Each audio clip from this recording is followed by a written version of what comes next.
Pixel 6a කියන්නේ 2022 දී release වුණ හොඳම බජට් ස්මාර්ට්ෆෝන් එක කියලා කිව්වොත් ඔයාලා ගොඩක් අය මාත් එක්ක එකග වෙයි.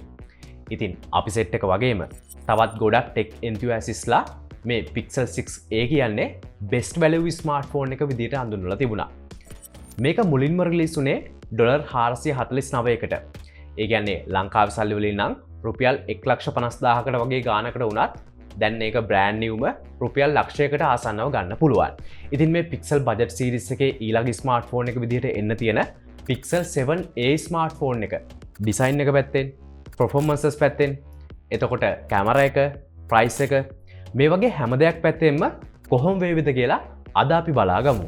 දැනට දැනගන්න තියෙන විදිහට මේ Pixel 7a ස්මාර්ට්ෆෝන් එක ගැන announcement එක කලින් අවුරුද්දේ කරා වගේම ලබන මාසේ 10 වෙනිදා.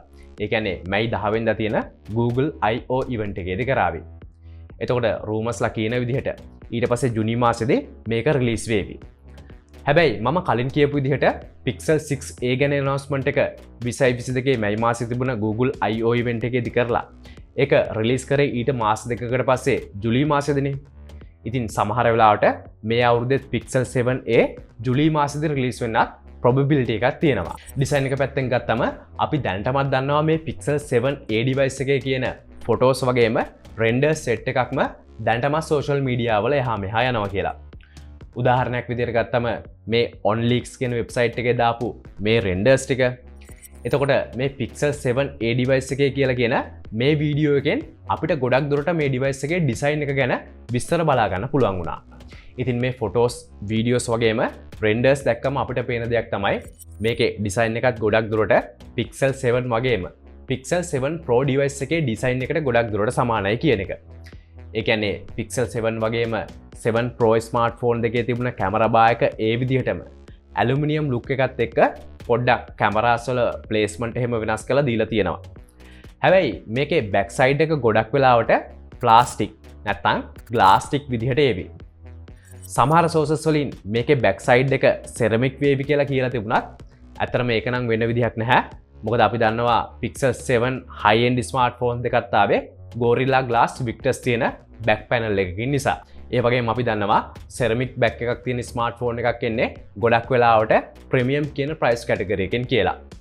කොහොම හරි බැක් එක මොන විදිහට ආවත් මේකට කලින් Pixel 6a device එකේදී වගේම Gorilla Glass 3 තියෙන glass front එකක් දෙන්නේ නැතුව Pixel 7 series එකේදී වගේ Gorilla Glass Victus වලින් protect කරපු glass front එකක් දෙනවා නම් ගොඩක් හොඳයි. මොකද සාමාන්‍යයෙන් අපි දන්නවා Gorilla Glass 3 කියන්නේ පොඩ්ඩක් outdated. එතකොට ඉක්මනට scratches වෙන්න පුළුවන් glass එකක් කියලා. මේ device එකේ color options විදිහට white, grey වගේම white color එකට පොඩි light blue shade එකක් එක්ක එන sky blue කියන color variants වලින් එනවා. තව සමහර sources කියලා තිබුණා මේක orange වගේම purple කියන color variants වලිනුත් එනවා කියලා. හැබැයි එහෙම ආවත් මට හිතෙන විදිහට ඒවා limited color options වේවි. ඒ වගේම අපි දන්නවා Google මේ smartphones වල colors වලට නම් දෙන්නේ පොඩ්ඩක් අමුතු විදිහට නිසා මේ colors වල නම් මෙහෙමම නැති වෙලා වෙන නම් වලින් ආවත් මේ device එක මම දැන් කියපු colors වලට ආසන්න colors වලින් එවි. තව මේකේ leak වුණ renders දිහා බැලුවම පේන දෙයක් තමයි මේ device වල frame එකේ color එකත් අර back එකට දීලා දෙන color එකට සමානව ඒකේ shade එකක් දීලා තියෙනවා කියන එක. ඒ කියන්නේ මේකේ මේ grey color back එක තියෙන device එකේ frame එකට ඒකට සමාන shade එකක් දීලා තියෙනකොට white color back එකක් තියෙන device එකට ඒකට සමාන shade එකක් දීලා තියෙනවා. මේ device එකේ button and ports ගැන කතා කරොත් phone එකේ right side එකේ volume keys වගේම power button එක බලා ගන්න පුළුවන්. එතකොට left side එකේ තමයි මේකේ SIM tray එක තියෙන්නේ. තව Google Pixel 6a device එකේදී වගේම මේකට එන්නේ USB Type-C port එක විතරයි. ඒ කියන්නේ 3.5mm port එක මේ device එකේදීත් අපිට බලා ගන්න වෙන්නේ නැහැ. කොහොමදත් ඉස්සරහට යන අලුත් ස්මාර්ට්ෆෝන්ස් වලදී අපිට මේ 3.5mm port එක නම් ගොඩක් වෙලාවට බලා ගන්න වෙන එකක් නැහැ. එතකොට මේ ෆෝන් එකේ dimensions ගැන කතා කරද්දී ඒවා Pixel 6a device එකට ආසන්න විදිහට මිලිමීටර් දශම ගණන් වලින් වෙනස් වෙලා එනවා. ඒ කියන්නේ මේකේ display size එක අඟල් 6.1ක්ම වේවි. ඉතින් one handed use කරන්න පුළුවන් compact smartphone එකක් හොයන ඔයාගේ කැමැක්ට මේ Pixel 7a device එකට යන එක නවත්තන්න බැරි වේවි.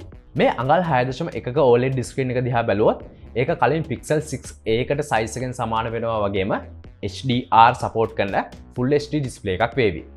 හැබැයි කලින් Pixel 6 ඒකට දීලා තිබුණේ 60Hz විතරක් සපෝට් කරන ස්ක්‍රීන් එකක් වුණත් මේ සැරේ සමහර සෝසස් කියන විදිහට ඒක 90Hz වෙනකන් වැඩි කරලා තියෙනවා. අතරම මේක සාමාන්‍ය යූසේජ් එකේදී එච්චර ලොකු ඩීල් එකක් නොවුණත් මේ වගේ රිෆ්‍රෙෂ් රේට් එක වැඩි ස්ක්‍රීන් එකක් අපේ සමහර යූසර්ස්ලා බලාපොරොත්තු වෙන නිසා ඒක එහෙම දීලා තියෙන එක ගොඩක් හොඳයි.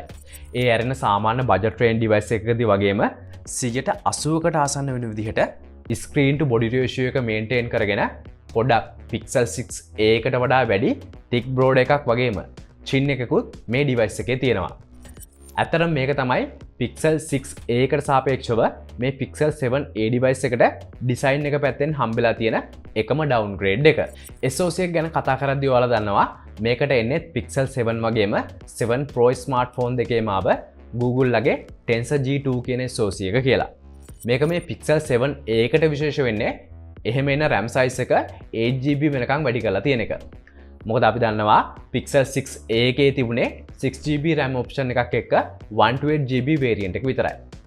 ඒ වගේම මේ සැරේ 8GB 256GB variant එකකුත් ඒවි. Pixel 6a එකේ කැමරා ඩිපාර්ට්මන්ට් එක ගැන කතා කරොත් අපි දන්නවා MKBHD ගිය අවුරුද්දේ කරපු බ්ලයින්ඩ් කැමරා ටෙස්ට් එක දිනපු කැමරා ඩිපාර්ට්මන්ට් එක තමයි මේ Pixel 6a කියලා කියන්නේ කියලා.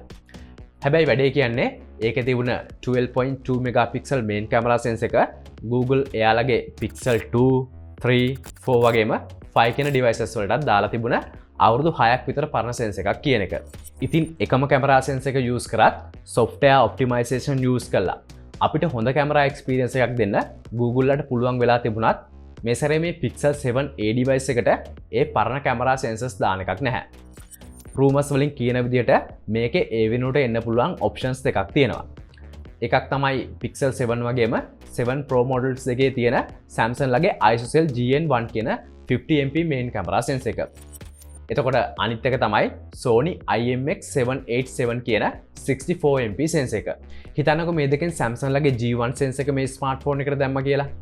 ඉතින් එහෙම වුණොත් Pixel 7 ස්මාර්ට්ෆෝන් එකක් ගන්න කෙනෙක්ට මේ Pixel 7a අතරලා Pixel 7 ස්මාර්ට්ෆෝන් එකක් ගන්න තියෙන පොයින්ට්ස් වෙන්නේ ඒකේ 7a එකට සාපේක්ෂව පොඩ්ඩක් පොඩියට තියෙන ස්ක්‍රීන් බෙසල්ස් වගේම ඊට පොඩ්ඩක් සයිස් එක වැඩියෙන් තියෙන ඒකේ ස්ක්‍රීන් එක.